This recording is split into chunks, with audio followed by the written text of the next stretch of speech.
hogaamiyaha mucaaradka dalka Ruushka Alexei Navalny ayaa waxa la sheegay in isbitaal la dhigay isaga oo miir daboolan isla markaana waxa laga shakisan yahay in la sumeeyay waxa sidaas sheegtay haweeney afayeen oo ah Alex oo ah nin si weyn ugu ololaya ka hortagga musuqmaasuqa ayaa xanuunsaday xilli uu safar duulimaad ku jiray diyaaradda ayaa si degdeg ah u caga dhigatay si loo eego xaaladda hogaamiyaha waxa sidaas bogga Twitterka ku sheegtay Kira Yarmash oo afayeenka Alex Navalny ah hogaamiyaha mucaaradka ee dalkaasi Ruushka waxaan u malaynaynaa in la sumeeyay isla markaana shaah wax loogu daray ayay tiri Mr. Navalny ayaa ah nin si weyn u dhaliila madaxweynaha iminka talada haya dalkaasi Ruushka Vladimir Putin saaka ayuu Mr. Navalny waxa uu ku soo laabanayay magaalada Moscow ee dalkaasi Ruushka isaga oo ka yimid Tomsk waxa sidaas barta Twitterka ku soo qortay Ms.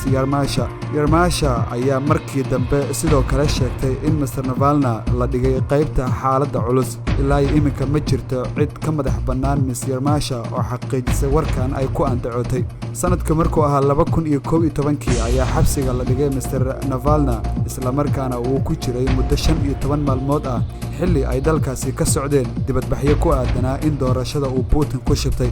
bishii June waxa uu isbeddelkii dastuurka lagu sameeyay uu ku tilmaamay afgembi iyo in lagu tuntay dastuurka isbeddelkaas dastuurka lagu sameeyay ayaa Mr. Putin u ogolaaday in uu xafiiska sii joogo 2 muddo xileed oo dheeraad